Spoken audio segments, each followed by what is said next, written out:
ಸ್ನೇಹಿತರೆ ನಮಸ್ಕಾರ. ಡಾಕ್ಟರ್ ಸಿದ್ದು ಅವರು KK ನ್ಯೂಸ್ ಕನ್ನಡ ಚಾನಲ್ ಅಂತ ಒಂದು ಒಳ್ಳೆ ಯೂಟ್ಯೂಬ್ ಚಾನಲ್ ಅವರು ಓಪನ್ ಮಾಡಿದ್ದಾರೆ. ಆ ಯೂಟ್ಯೂಬ್ ಚಾನಲ್ನ ವಿಶೇಷತೆ ಅಂತ ಹೇಳಿದ್ರೆ ಅದರಲ್ಲಿ ಕೇವಲ ಸಣ್ಣ ಮಕ್ಕಳು ದೊಡ್ಡವರು ಯಾವುದೇ ಒಂದು ವಯಸ್ಸಿನ ಅಂತರ ಇಲ್ಲದೆ ಹೆಚ್ಚು ನಮ್ಮ ಕನ್ನಡಕ್ಕೆ ಸಂಬಂಧಪಟ್ಟಿರುವಂತಹ ಕರೆಂಟ್ ಅಫೇರ್ಸ್ ಎಲ್ಲ ಮಾಹಿತಿ ಸಿಗ್ತಾ ಇದೆ. ದಯವಿಟ್ಟು ಹೆಚ್ಚಿನ ಸಂಖ್ಯೆಯಲ್ಲಿ, ಅದರಲ್ಲೂ ನನ್ನ ಯುವ ಸ್ನೇಹಿತರು ಹೆಚ್ಚಿನ ಸಂಖ್ಯೆಯಲ್ಲಿ ಯೂಟ್ಯೂಬ್ ಚಾನಲ್ನ ಸಬ್ಸ್ಕ್ರೈಬ್ ಆಗಿ ಫಾಲೋ ಮಾಡಿ ಹೆಚ್ಚು ಕನ್ನಡ ಪರ ಜ್ಞಾನವನ್ನ ಬೆಳೆಸ್ಕೊಳ್ಳಿ ಅಂತ ಹೇಳೋದಕ್ಕೆ ಇಷ್ಟಪಡ್ತೀನಿ. ನಾನು ನಿಮ್ಮ ನಿರೂಪಕಿ ಸವಿ ಪ್ರಕಾಶ್.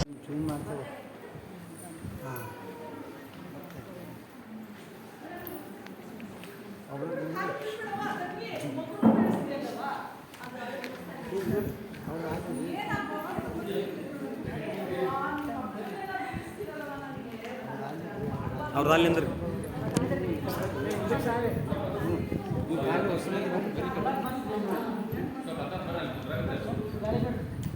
ನೀವೆಲ್ಲ ಒಂದೇ ಗುಲ್ಬರ್ಗ ಯೂನಿವರ್ಸಿಟಿ ಅಂತ ಹೇಳಿ ನೀವೆಲ್ಲ ಒಂದೇನಾ? ಏನಾಗಬೇಕು ಒಬ್ಬರೇ ಇಲ್ಲ ಅಧ್ಯಕ್ಷರೇ ಹೇಳಿದ್ರಿ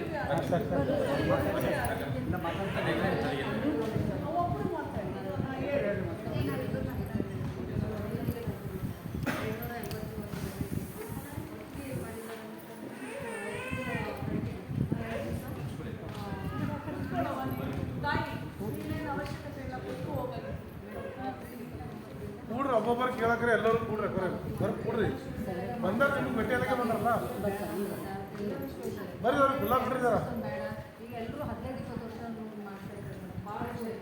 ಬಂದ್ರೆ ಮತ್ತೆ ಅವರು ಸೆಲೆಕ್ಷನ್ ಆ ಥರದ್ದು ಏನು ಬೇಡ. ನಮ್ಗೇನಾದ್ರು ಒಂದು 10 days ನೇರ ಪಾವತಿ ದರ್ಶನ ಮಾಡಿ ಅಂತ ಹೇಳ್ಬಿಟ್ಟು ನಾವು 29 ರಾಗಿ ಪೂಜೆ ಮಾಡಿ ಅವ್ರು ಏನು ಮಾಡಿದ್ರು ಈಗ 30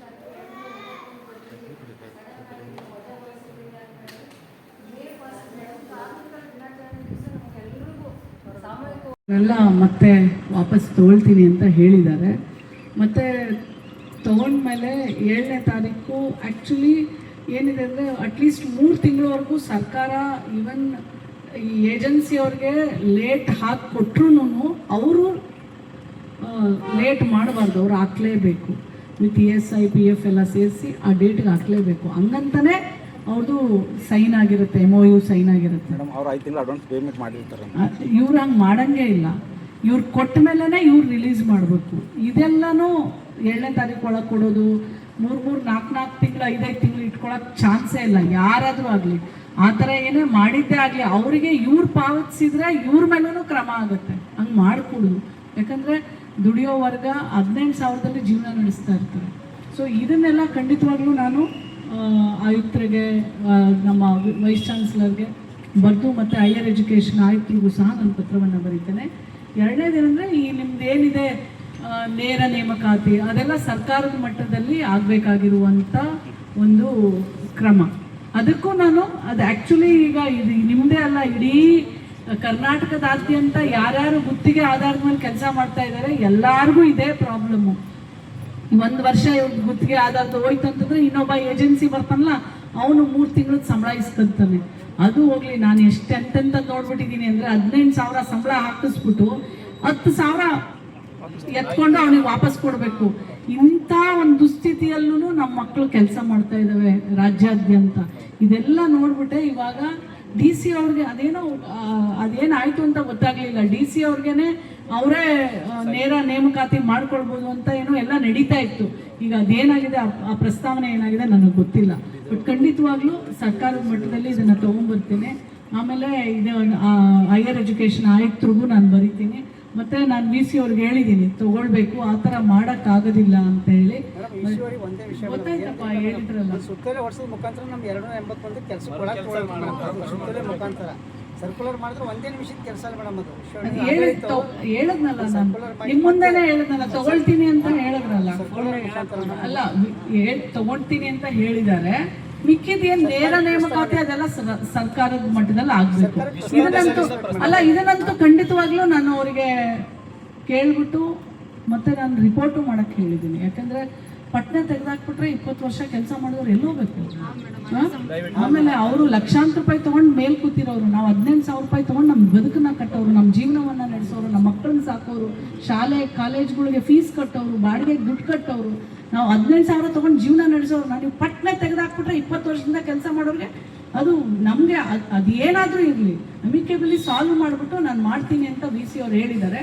ಆ್ಯಂಡ್ ನನ್ನ ರಿಪೋರ್ಟ್ ಕಳಿಸಿ ಅಂತಲೂ ಹೇಳಿದ್ದೀನಿ. ನಾನು 15 ದಿವಸದಲ್ಲಿ ಇದ್ರ ಮೇಲೆ ರಿಪೋರ್ಟನ್ನು ತರಿಸ್ಕೊಳಕ್ಕೆ ಹೇಳಿದ್ದೀನಿ.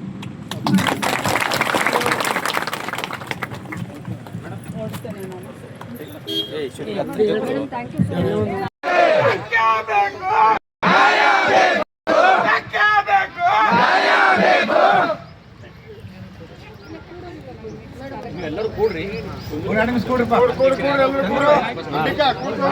ದುಡಿಯುವ ವರ್ಗಕ್ಕೆ, ಕೂಲಿ ಕಾರ್ಮಿಕರ ವರ್ಗಕ್ಕೆ ಶೋಷಣೆ ಆಗುತ್ತಿರುವುದನ್ನು ತಡೆಗಟ್ಟುವಲ್ಲಿ ಗುಲ್ಬರ್ಗ ವಿಶ್ವವಿದ್ಯಾಲಯ ಕ್ರಮ ಕೈಗೊಳ್ಳಬೇಕಂತೇಳಿ ಪ್ರತಿ ತಿಂಗಳ ಕಳೆದ 3 ತಿಂಗಳು 4 ತಿಂಗಳಿಗೊಮ್ಮೆ ಆಗ್ತಕ್ಕಂಥ ಸಂಬಳವನ್ನು ಕಡಿಮೆ ಸಂಬಳದಲ್ಲಿ ದುಡಿತಕ್ಕಂಥ ಕಾರ್ಮಿಕರಿಗೆ ಸಮಸ್ಯೆ ಆಗ್ತಿದೆ ಅಂತ ಹೇಳಿ ಈ ಧರಣಿ ಸತ್ಯಾಗ್ರಹವನ್ನು ಹಮ್ಮಿಕೊಂಡು ಪ್ರತಿ ತಿಂಗಳು 7ನೇ ತಾರೀಕು ಸಂಬಳ ಆಗಬೇಕು ಮತ್ತು ದುಡಿಯುವ ವರ್ಗಕ್ಕೆ ಬಲ ತುಂಬುವಂತ ಕೆಲಸ ಆಗಬೇಕು. ವಿಶ್ವವಿದ್ಯಾಲಯದಿಂದ ಸರ್ಕಾರ ಒಂದು ಅವಕಾಶ ಇರ್ತಕ್ಕಂಥ ಸಂಚಿತ ವೇತನಕ್ಕಾಗಿ ವಿಶ್ವವಿದ್ಯಾಲಯದಿಂದ ಪ್ರಸ್ತಾವನೆ ಸಲ್ಲಿಸಬೇಕಂತ ಹೇಳಿ ಮನವಿ ಇಟ್ಕೊಂಡಿದ್ವಿ.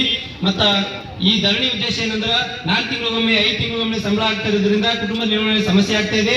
ಇದು ನೇರವಾಗಿ ವಿಶ್ವವಿದ್ಯಾಲಯದಿಂದ ಸರ್ಕಾರದ ಪ್ರಸ್ತಾವನೆ ಕಳಿಸಿ ನೇರ ಪಾವತಿಗಾಗಿ ಅನುಕೂಲ ಮಾಡಿಕೊಡ್ಬೇಕು ಮತ್ತು ಈ ಶೋಷಣೆಯನ್ನು ತಪ್ಪಿಸಬೇಕು. ಗುಲ್ಬರ್ಗ ವಿಶ್ವವಿದ್ಯಾಲಯ ಕಳೆದ 15-20 ವರ್ಷದಿಂದ ದುಡಿತಾ ಬಂದಿದ್ದೀವಿ ಇಲ್ಲಿವರೆಗೂ. ಈ 20 ವರ್ಷದ ಮೇಡಮ್ ದಯವಿಟ್ಟು ತಾವು ಕುತ್ಕೋಬೇಕು ಮೇಡಮ್, ದಯವಿಟ್ಟು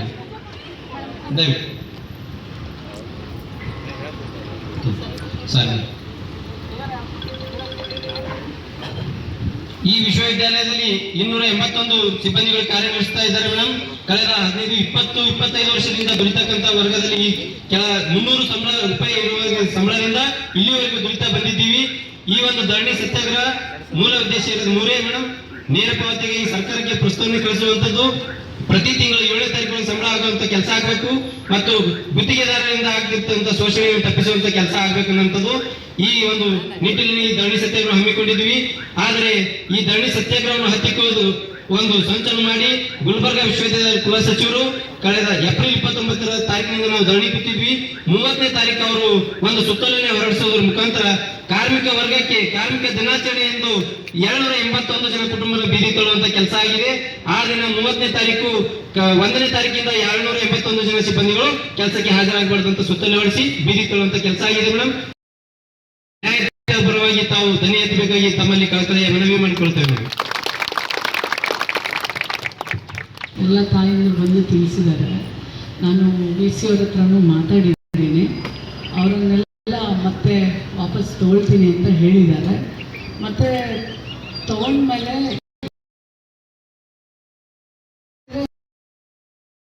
ಸರ್ಕಾರ ಇವನ್ ಈ ಏಜೆನ್ಸಿ ಅವ್ರಿಗೆ ಲೇಟ್ ಹಾಕಿ ಕೊಟ್ಟರು ಅವರು ಲೇಟ್ ಮಾಡಬಾರ್ದು, ಅವ್ರು ಹಾಕ್ಲೇಬೇಕು. ವಿತ್ ESI PF ಎಲ್ಲ ಸೇರಿಸಿ ಆ ಡೇಟ್ಗೆ ಹಾಕ್ಲೇಬೇಕು. ಹಂಗಂತಂದ್ರೆ ಸೈನ್ ಆಗಿರುತ್ತೆ, MOU ಸೈನ್ ಆಗಿರುತ್ತೆ. ಇವ್ರು ಹಂಗೆ ಮಾಡಂಗೇ ಇಲ್ಲ. ಇವ್ರು ಕೊಟ್ಟ ಮೇಲೇ ಇವ್ರು ರಿಲೀಸ್ ಮಾಡಬೇಕು. ಇದೆಲ್ಲನೂ 7ನೇ ತಾರೀಕು ಒಳಗೆ ಕೊಡೋದು, 3-4 ತಿಂಗಳು 5 ತಿಂಗಳು ಇಟ್ಕೊಳಕ್ ಚಾನ್ಸೇ ಇಲ್ಲ ಯಾರಾದ್ರೂ ಆಗಲಿ. ಆ ಥರ ಇವ್ರು ಪಾವತಿಸೋ ಕ್ರಮ ಆಗುತ್ತೆ. ಹಂಗೆ ಮಾಡಿಕೊಡು. ಸೊ ಇದನ್ನೆಲ್ಲ ಖಂಡಿತವಾಗಿಯೂ ನಾನು ಆಯುಕ್ತರಿಗೆ, ನಮ್ಮ ವೈಸ್ ಚಾನ್ಸಲರ್ಗೆ ಸಹ ಬರೀತೇನೆ. 2ನೇದಂದ್ರೆ ಏನಿದೆ ನೇರ ನೇಮಕಾತಿ ಅದೆಲ್ಲ ಸರ್ಕಾರದ ಮಟ್ಟದಲ್ಲಿ ಆಗಬೇಕಾಗಿರುವಂಥ ಒಂದು ಕ್ರಮ. ಅದಕ್ಕೂ ನಾನು ಅದು ಆ್ಯಕ್ಚುಲಿ ಈಗ ನಿಮ್ಮದೇ ಅಲ್ಲ, ಇಡೀ ಕರ್ನಾಟಕದಾದ್ಯಂತ ಯಾರ್ಯಾರು ಗುತ್ತಿಗೆ ಆಧಾರದ ಕೆಲಸ ಮಾಡ್ತಾ ಇದ್ದಾರೆ ಎಲ್ಲ ಪ್ರಾಬ್ಲಮ್. 1 ವರ್ಷ ಗುತ್ತಿಗೆ ಆಧಾರ ತಗೋಯ್ತು ಅಂತಂದ್ರೆ ಇನ್ನೊಬ್ಬ ಏಜೆನ್ಸಿ ಬರ್ತಾನಲ್ಲ ಅವನು 3 ತಿಂಗಳು ಸಂಬಳಾಯಿಸ್ತಿರ್ತಾನೆ. ಅದು ಹೋಗ್ಲಿ, ನಾನು ಎಂತೆಂತ ನೋಡ್ಬಿಟ್ಟಿದ್ದೀನಿ ಅಂದರೆ 18,000 ಸಂಬಳ ಹಾಕಿಸ್ಬಿಟ್ಟು 10,000 ಎತ್ಕೊಂಡು ಅವನಿಗೆ ವಾಪಸ್ ಕೊಡಬೇಕು. ಇಂಥ ಒಂದು ದುಸ್ಥಿತಿಯಲ್ಲೂ ನಮ್ಮ ಮಕ್ಕಳು ಕೆಲಸ ಮಾಡ್ತಾ ಇದ್ದಾವೆ ರಾಜ್ಯಾದ್ಯಂತ. ಇದೆಲ್ಲ ನೋಡ್ಬಿಟ್ಟೆ ಅವ್ರಿಗೆ ಅದೇನೋ ಆಯ್ತು ಅಂತ ಗೊತ್ತಾಗಲಿಲ್ಲ. DC ಅವ್ರಿಗೇನೆ ಅವರೇ ಅಂತ ಏನೋ ಎಲ್ಲ ನಡೀತಾ ಇತ್ತು. ಈಗ ಅದೇನಾಗಿದೆ, ಆ ಪ್ರಸ್ತಾವನೆ ಏನಾಗಿದೆ ನನಗೆ ಗೊತ್ತಿಲ್ಲ. ಬಟ್ ಖಂಡಿತವಾಗ್ಲೂ ಸರ್ಕಾರದ ಮಟ್ಟದಲ್ಲಿ ಇದನ್ನ ತಗೊಂಡ್ಬರ್ತೀನಿ. ಆಮೇಲೆ ಇದು ಹೈಯರ್ ಎಜುಕೇಷನ್ ಆಯಿತು ನಾನು ಬರಿತೀನಿ, ಮತ್ತು ನಾನು BC ಅವ್ರಿಗೆ ಹೇಳಿದ್ದೀನಿ ತೊಗೊಳ್ಬೇಕು, ಆ ಥರ ಮಾಡೋಕ್ಕಾಗೋದಿಲ್ಲ ಅಂತೇಳಿ. ಗೊತ್ತೈತಪ್ಪ ಹೇಳಿದ್ರಲ್ಲ. ಇತರೆ ವರ್ಷದ ಮುಖಾಂತರ ನಮ್ಮ 2 ಕೆಲಸ ಮಾಡೋದು ಸರ್ಕುಲರ್ ಮಾಡಿದ್ರೆ ಒಂದೇ ನಿಮಿಷದ ಕೆಲಸ ಮೇಡಮ್ ಅದು ಹೇಳಿದ್ನಲ್ಲ ನಾನು ನಿಮ್ಮ ಮುಂದೆನೇ ಹೇಳಿದ್ನಲ್ಲ, ತಗೊಳ್ತೀನಿ ಅಂತ ಹೇಳಿದ್ರಲ್ಲ. ಅಲ್ಲ ತಗೊಳ್ತೀನಿ ಅಂತ ಹೇಳಿದ್ದಾರೆ. ಮಿಕ್ಕಿದೇನು ನೇರ ನೇಮಕಾತಿ ಅದೆಲ್ಲ ಸರ್ಕಾರದ ಮಟ್ಟದಲ್ಲಿ ಆಗ್ತದೆ. ಅಲ್ಲ ಅವರಿಗೆ ಕೇಳ್ಬಿಟ್ಟು ಮತ್ತೆ ನಾನು ರಿಪೋರ್ಟ್ ಮಾಡಕ್ಕೆ ಹೇಳಿದ್ದೀನಿ. ಕೆಲಸ ಮಾಡಿದ್ರೆ ಎಲ್ಲೋ ಬೇಕು. ಆಮೇಲೆ ಅವರು ಲಕ್ಷಾಂತರ ರೂಪಾಯಿ ತಗೊಂಡು ಮೇಲೆ ಕೂತಿರೋರು, ನಾವು 15,000 ಕಟ್ಟೋರು, ನಮ್ಮ ಜೀವನವನ್ನು ಕಾಲೇಜ್ಗಳಿಗೆ ಫೀಸ್ ಕಟ್ಟೋರು, ಬಾಡಿಗೆ ದುಡ್ಡು ಕಟ್ಟೋರು, ನಾವು 15,000 ತಗೊಂಡು ಜೀವನ ನಡೆಸೋರು. ನಮ್ಗೆ ಅಮಿಕೇಬಲಿ ಸಾಲ್ವ್ ಮಾಡ್ಬಿಟ್ಟು ನಾನು ಮಾಡ್ತೀನಿ ಅಂತ BC ಅವ್ರು ಹೇಳಿದ್ದಾರೆ. ನಾನು 15 ದಿವಸದಲ್ಲಿ ಇದ್ರ ಮೇಲೆ ರಿಪೋರ್ಟನ್ನು ತೆಗೆಸ್ಕೊಳಕ್ಕೆ ಹೇಳಿದ್ದೀನಿ.